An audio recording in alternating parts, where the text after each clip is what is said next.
The Doom That Came to Sarnath. Written by H.P. Lovecraft. There is, in the land of Nur, a vast still lake that is fed by no stream, and out of which no stream flows. 10,000 years ago there stood by its shore the mighty city of Sarnath, but Sarnath stands there no more. It is told that in the immemorial years when the world was young, before ever the men of Sarnath came to the land of Nur, another city stood beside the lake, the grey stone city of Ib, which was old as the lake itself, and peopled with beings not pleasing to behold. Very odd and ugly were these beings, as indeed are most beings of a world yet inchoate and rudely fashioned. It is written on the brick cylinders of The'etern, that the beings of Ib were in hue as green as the lake, and the mists that rise above it. That they had bulging eyes, pouting, flabby lips, and curious ears, and were without voice.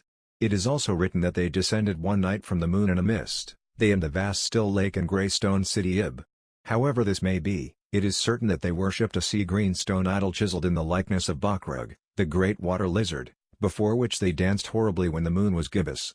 And it is written in the papyrus of Illerneck, that they one day discovered fire, and thereafter kindled flames on many ceremonial occasions. But not much is written of these beings, because they lived in very ancient times, and man is young, and knows little of the very ancient living things. After many eons men came to the land of Nur. Dark shepherd folk with their fleecy flocks, who built Thra, Illerneck, and The'etern on the winding river Eye.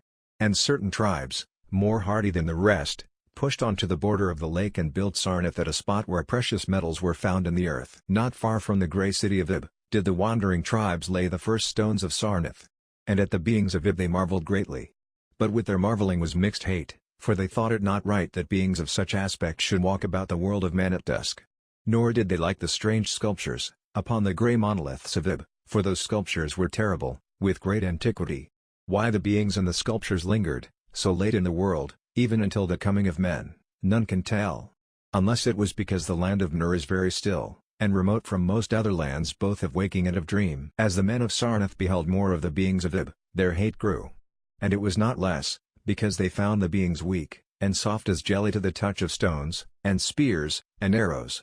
So, one day, the young warriors, the slingers, and the spearmen, and the bowmen, marched against Ib, and slew all the inhabitants thereof, pushing the queer bodies into the lake with long spears, because they did not wish to touch them. And because they did not like the grey sculptured monoliths of Ib, they cast these also into the lake. Wondering from the greatness of the labour however the stones were brought from afar, as they must have been, since there is naught like them in all the land of Nur, or in the lands adjacent. Thus, of the very ancient city of Ib was nothing spared, save the sea-green stone idol, chiseled in the likeness of Bakrug, the water lizard.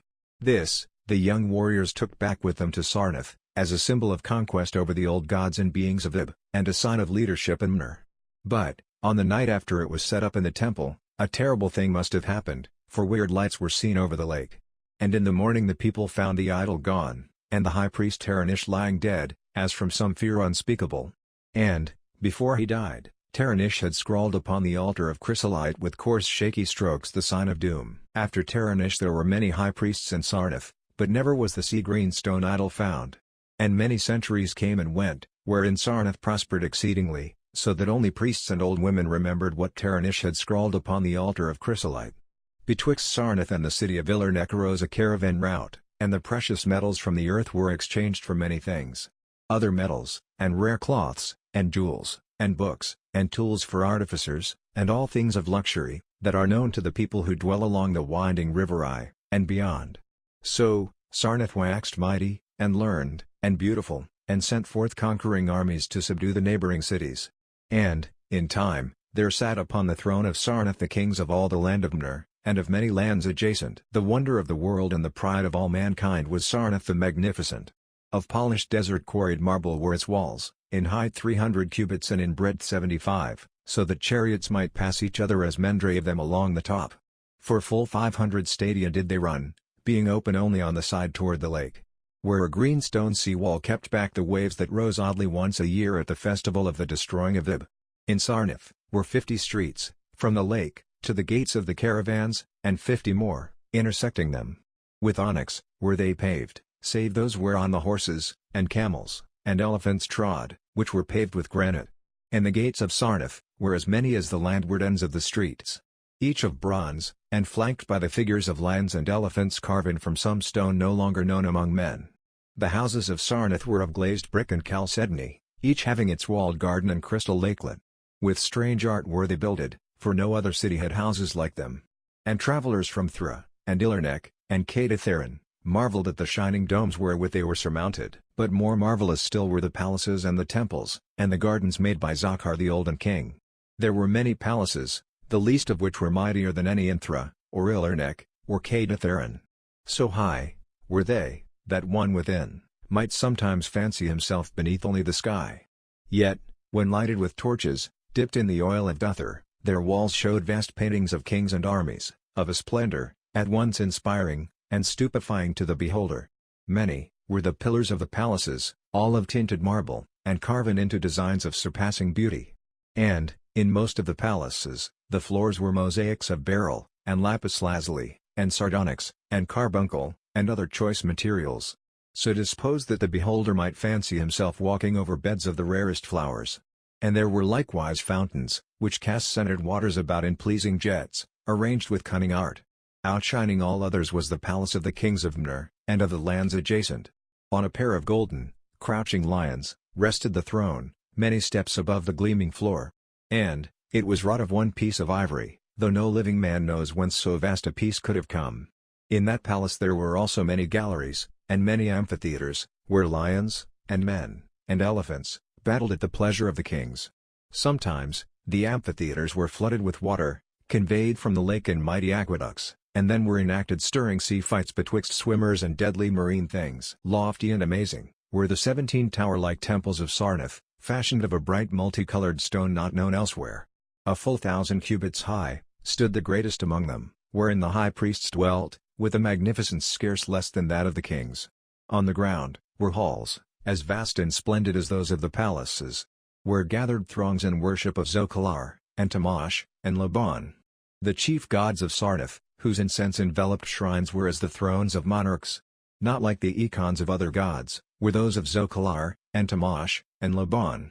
For so close to life were they, that one might swear the graceful bearded gods themselves sat on the ivory thrones. And up unending steps, of shining zircon, was the tower chamber, wherefrom the high priests looked out over the city, and the plains, and the lake by day. And at the cryptic moon, and significant stars, and planets, and their reflections in the lake, by night. Here was done the very secret and ancient rite, in detestation of Bakrug, the water lizard. And here, rested the altar of chrysolite, which bore the doom scroll of Taranish. Wonderful likewise, were the gardens made by Zocar, the Olden King. In the center of Sarnath they lay, covering a great space, and encircled by a high wall. And they were surmounted by a mighty dome of glass, through which shone the sun, and moon, and stars, and planets, when it was clear.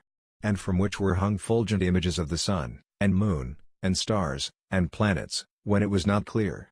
In summer, the gardens were cooled with fresh, odorous breezes, skillfully wafted by fans, and in winter they were heated with concealed fires, so that in those gardens it was always spring. There, ran little streams over bright pebbles, dividing meads of green, and gardens of many hues, and spanned by a multitude of bridges. Many were the waterfalls in their courses, and many were the lilied lakelets, into which they expanded. Over the streams and lakelets, rode white swans, whilst the music of rare birds chimed in with the melody of the waters. In ordered terraces, rose the green banks, adorned here and there with bowers of vines, and sweet blossoms, and seats, and benches of marble, and porphyry. And there were many small shrines and temples, where one might rest or pray to small gods. Each year there was celebrated in Sarnath the feast of the destroying of Ib, at which time, wine, song, dancing, and merriment of every kind abounded. Great honors were then paid to the shades of those who had annihilated the odd, ancient beings, and the memory of those beings, and of their elder gods, was derided by dancers and lutanists, crowned with roses from the gardens of Zocar. And the kings would look out over the lake, and curse the bones of the dead that lay beneath it. At first, the high priests liked not these festivals, for there had descended amongst them queer tales, of how the sea-green icon had vanished, and how Taranish had died from fear, and left a warning. And they said that from their high tower they sometimes saw lights, beneath the waters of the lake. But as many years passed without calamity, even the priests laughed, and cursed, and joined in the orgies of the feasters. Indeed, had they not themselves, in their high tower, often performed the very ancient, and secret, rite, in detestation of Bakreg, the water lizard? And 1,000 years of riches and delight passed over Sarnath, wonder of the world, and pride of all mankind. Gorgeous beyond thought was the feast of the 1,000th year of the destroying of Ib. For a decade had it been talked of in the land of Mner, and as it drew nigh there came to Sarnath on horses and camels and elephants men from Thra, Illerneck, and Cadatharan, and all the cities of Mner and the lands beyond.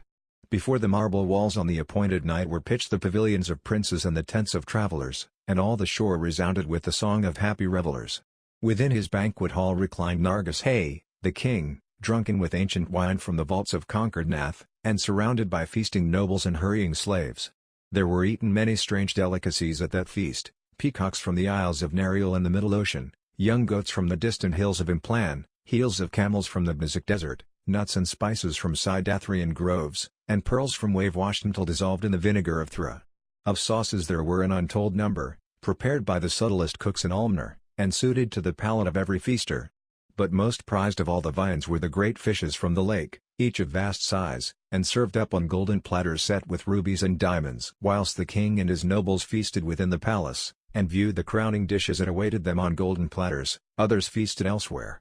In the tower of the great temple the priests held revels, and in pavilions without the walls the princes of neighboring lands made merry. And it was the high priest Nikah who first saw the shadows that descended from the gibbous moon into the lake, and the damnable green mists that arose from the lake to meet the moon and to shroud in a sinister haze the towers and the domes of fated Sarnath.